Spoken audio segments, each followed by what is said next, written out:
Hola, un saludo para todos.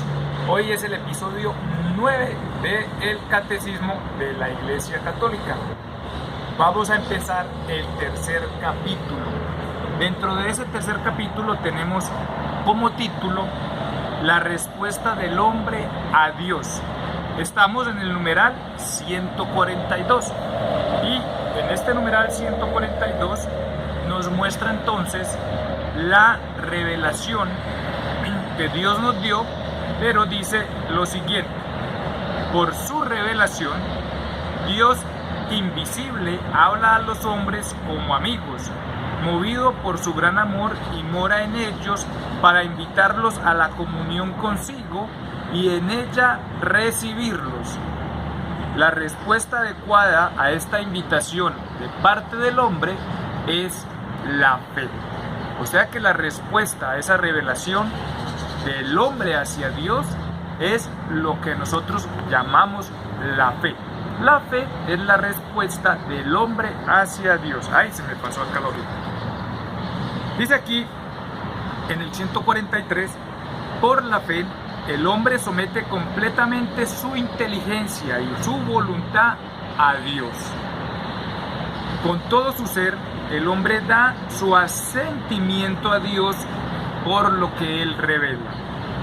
La Sagrada Escritura llama obediencia de la fe a esta respuesta del hombre a la que Dios le quiese revelar sus designios. A eso le llamamos nosotros obediencia de la fe. Entonces empezamos en el artículo 1. El artículo 1 dice creo. Y empezamos con ese subtítulo que se llama obediencia de la fe. A la fe en sí es un punto de obediencia, que ahí lo dice mucho en el 144, en donde nos sometemos libremente a la palabra escuchada porque su verdad es garantizada. O sea, nosotros libremente, por eso acá hay una cosa muy importante: cuando evangelicemos, el hecho de la fe es algo libre, se mantiene libre albedrío. Usted se somete libremente, la inteligencia y su voluntad, a los designios de Dios porque usted cree en Él y cree que es una verdad real y una verdad absoluta su gran revelación. Por eso nosotros nos sometemos en fe y en obediencia libremente a Dios. Eso es muy importante. De esta obediencia, Abraham es el modelo que nos propone la Sagrada Escritura y la Virgen María es la realización perfecta de la misma. Por eso yo venero a la Virgen María y le pido siempre que me guíe como maestra, porque es el gran ejemplo de esa perfección de la obediencia y de la fe. Ahora hablemos sobre Abraham. Para nosotros los creyentes, Abraham es considerado el padre de la fe. Y es considerado el padre de la fe no solamente por lo que hizo, sino porque él cree desde, digamos que de la nada. No se conoce una religión, no se conoce un antepasado que lo esté guiando, que le esté mostrando quién es. Él escucha a Dios y él le cree a Dios. Dice aquí en los Hebreos, el gran elogio que se le da a los antepasados fue el de Abraham, porque Abraham obedeció. Ojo con las cosas que obedeció.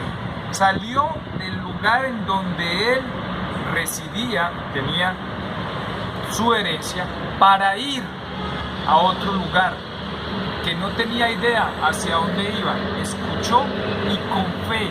¿Por qué se dice que sometemos la inteligencia? Porque a veces no es lógico lo que Dios nos pide, a veces no lo entendemos, no lo comprendemos y aún así lo ponemos a su voluntad. No solamente salió, también por la fe se fue como extranjero y peregrino a una tierra prometida que nunca conocía. Por la fe también se le otorgó a Sara la atención de su hijo ya cuando tenía una edad avanzada. Y a Abraham, por fe, que este sí es muy grande, que eso no tiene lógica, no tiene sentido, por fe ofrece a su hijo único, que fue a Isaac, en sacrificio, que es una prueba de fe muy grande. Entonces miramos que Abraham también le da una definición a la fe. Aquí está un poco más clara y lo vamos a poder encontrar en Hebreos 11.1, la definición de fe de Abraham, que dice: la fe es garantía de lo que se espera y la prueba de las realidades que no se ven. Es muy importante tener eso. En otras palabras, en la Biblia también se encuentra con que es la certeza de lo que se espera y la convicción de lo que yo no veo. La fe es la certeza, es la garantía de que lo que yo espero se va a dar. Y confiamos plenamente en la voluntad de Dios y que Dios está presente. La fe, por eso manifiesta la presencia de Dios, porque estoy creyendo en Él, porque tengo la garantía de que Él así lo hará, porque si Él lo dijo, así se hará. Y la convicción de lo que no veo es saber que existe aunque yo no lo vea. Nosotros tenemos una gran ventaja ahora en el Nuevo Testamento porque Él se hizo hombre y tenemos a Jesús, pero en el Antiguo Testamento se refiere a lo que no se ve, es porque ellos no habían visto a Dios. Nosotros vimos al Hijo de Dios, tenemos la presencia de Él, pero antes en el Antiguo Testamento es un Dios que no se veía, pero yo tenía la convicción de que aunque no lo vea, Él existe, y le pongo mi fe, la confianza y la certeza de que lo que me promete será cumplido. En el Antiguo Testamento vamos a encontrar muchos testimonios de esa fe hacia ese Dios. Tenemos no solamente a Abraham, sino que también tenemos a Jacob, sino que también tenemos a José. José es un gran ejemplo de fe completa. La confianza de José en Dios, aun cuando pasa por muchas dificultades. Tenemos a Job, que pusieron a prueba su fe. Tenemos a Tobías. Tenemos muchas pruebas de fe. Tenemos a Daniel, que incluso lo lanzan a los leones. Hay muchas pruebas de esa fe, de ese texto que acabamos de decir, de Hebreos 11.1. La garantía de lo que se espera y la prueba de la realidad, de las realidades que no se ven. En otras palabras, que algunos de pronto se lo saben así, es la certeza de lo que se espera y la convicción de lo que no. En el Nuevo Testamento encontramos la perfección de la fe y tomamos a esa perfección de la fe a María. Porque aquí nos dice: María, dichosa la que ha creído. Y lo vemos en el numeral 148. La Virgen María realiza la manera más perfecta de la obediencia de la fe. En la fe, María acogió el anuncio y la promesa que le traía el arcángel Gabriel, creyendo que nada es imposible para Dios. Es una obediencia de fe marcado, y aquí lo encontramos en Lucas 1:37. Nada es imposible para Dios. Y María pone su fe completa y su obediencia sabiendo y teniendo claro, teniendo la certeza de que nada es imposible para Dios.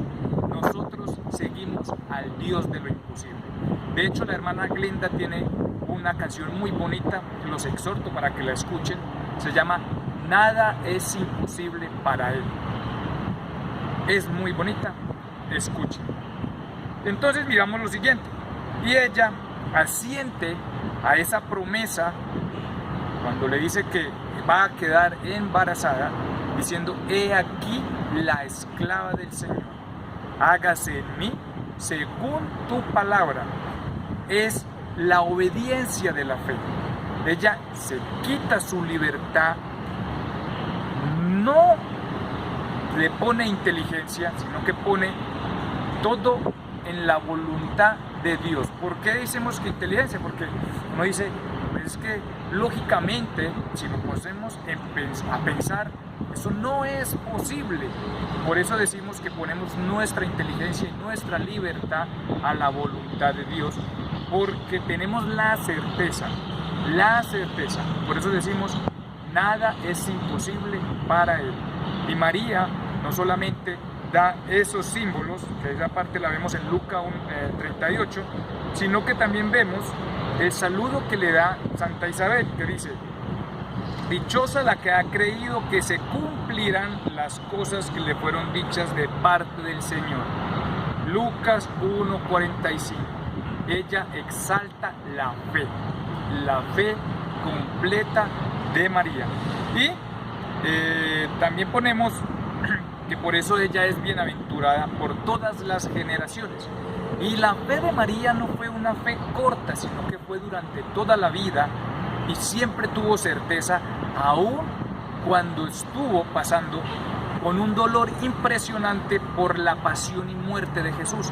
Y ahí estuvo en el camino presente, dándole fuerzas a su hijo en una de las caídas, incluso en la cruz, y ahí durante la muerte de él, cuando está crucificado.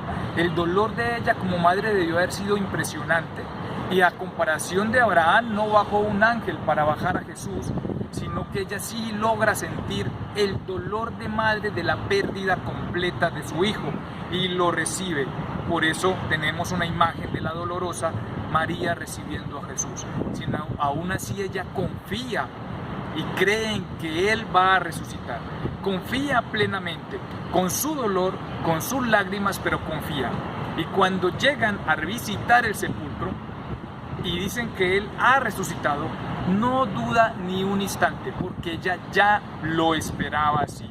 Porque su fe y su obediencia en fe es muy grande. Es muy importante entonces entender que la respuesta del hombre hacia Dios, a la revelación que ha mostrado, es a lo que nosotros le estamos denominando la fe. Decimos entonces, en el otro título que dice es: yo sé en quién tengo puesta mi fe. Lo podemos encontrar en la segunda carta de Timoteo, capítulo 1, versículo 12. Qué bonito esa parte. Yo sé en quién tengo puesta mi fe. Eso es el símbolo de la gran certeza de quién es Dios, que es el Dios de lo imposible. Creer solo en Dios. La fe ante toda una adhesión personal del hombre a Dios es al mismo tiempo e inseparable al sentimiento de la libertad, a toda la verdad que Dios ha revelado. Seguimos diciendo que es libre. En cuanto a esa adhesión personal a Dios y asentimiento a la verdad que Él ha revelado, la fe cristiana difiere de una fe al ser humano. Es justo y bueno confiarse totalmente ante Dios y creer absolutamente en todo lo que Él dice. Sería vano y errado poner una fe semejante ante una criatura o ante un humano. Por eso, creer en Dios, porque es omnipotente, omnipresente y es el Dios de lo imposible. Es nuestra certeza. Tenemos la certeza de que sus promesas serán reales. Tenemos entonces que también creemos en Jesucristo. Esto hace parte de nuestra fe. Creemos en Jesucristo, su único Hijo. En nuestra fe ya cristiana tenemos que creemos que Jesús se hizo hombre, que Dios se hizo hombre, que es el Verbo encarnado, y creemos en las enseñanzas de Jesús y creemos en Jesús como Dios. Eso hace parte de nuestra fe cristiana.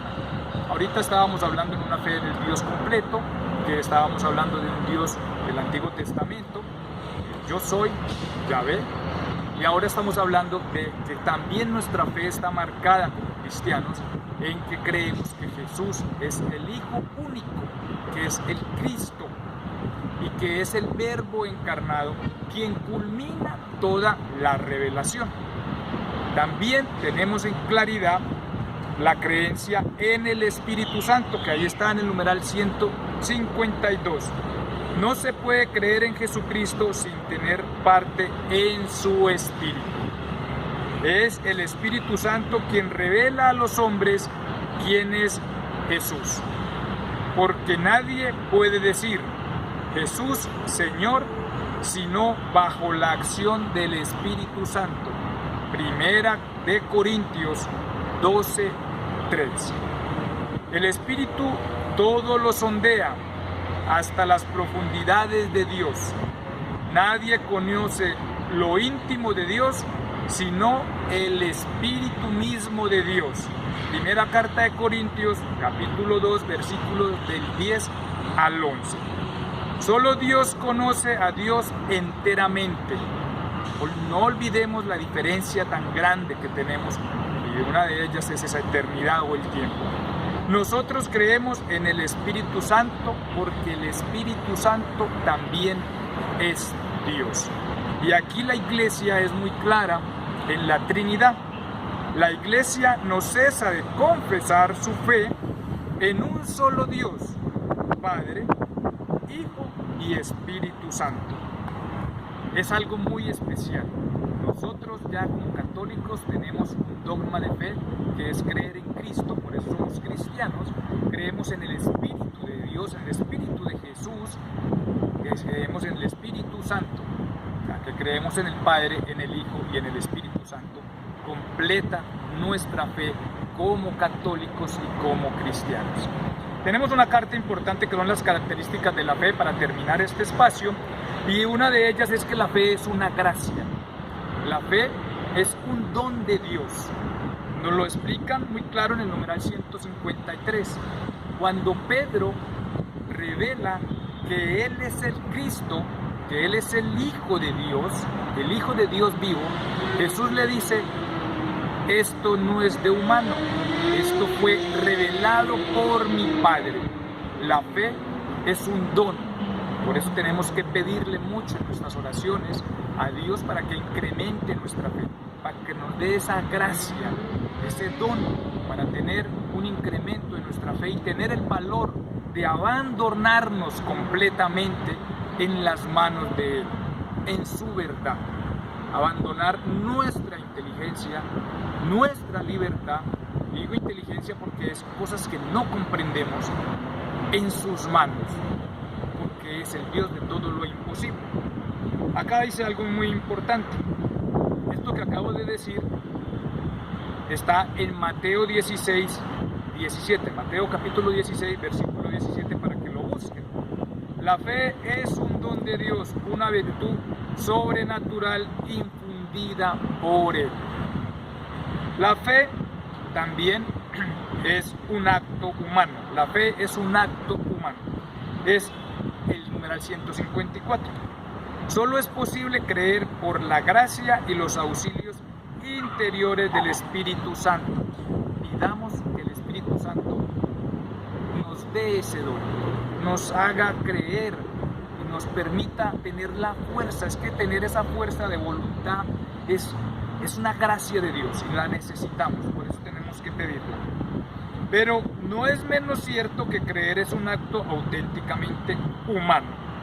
No es contrario ni a la libertad ni a la inteligencia del hombre depositar la confianza en Dios, adherirse a las verdades por Él reveladas. No es un acto contrario. Ya en las revelaciones humanas no es contrario a nuestra propia dignidad creer lo que otras personas nos dicen sobre ellas mismas y sobre sus intenciones, prestar confianza a sus promesas, como por ejemplo cuando un hombre y una mujer se casan para entrar en sí mismo en una comunión mutua. Si creemos en los humanos, tenemos confianza, ¿por qué no incrementar o poner esa fe en Dios que no falla, que todo lo puede, que todo lo ve y que para Él todo es posible?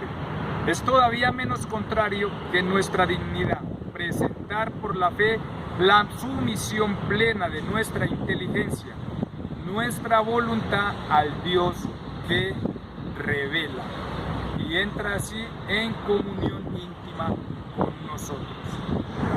Hasta ahí. Vamos a terminar con este numeral 155. Me encanta estas frases. En la fe, la inteligencia y la voluntad humana cooperan con la gracia divina, comillas. Creer es un acto del entendimiento que asiente la verdad divina por imperio de la voluntad movida por Dios mediante la gracia. Hasta aquí vamos a dejar en el día de hoy y estamos pendientes para continuar este tema tan apasionante. Muchas gracias por seguirnos. No olviden suscribirse para que les llegue inmediatamente nosotros subamos las actividades que hacemos y le den clic a la campanita. Muchas gracias por acompañarnos. Vamos a seguir promoviendo lo que estamos haciendo. Compartamos esto para que muchas personas más se formen y conozcan un poco más sobre lo que es ser un buen católico. Muchas gracias, que Dios los bendiga, que estén muy bien.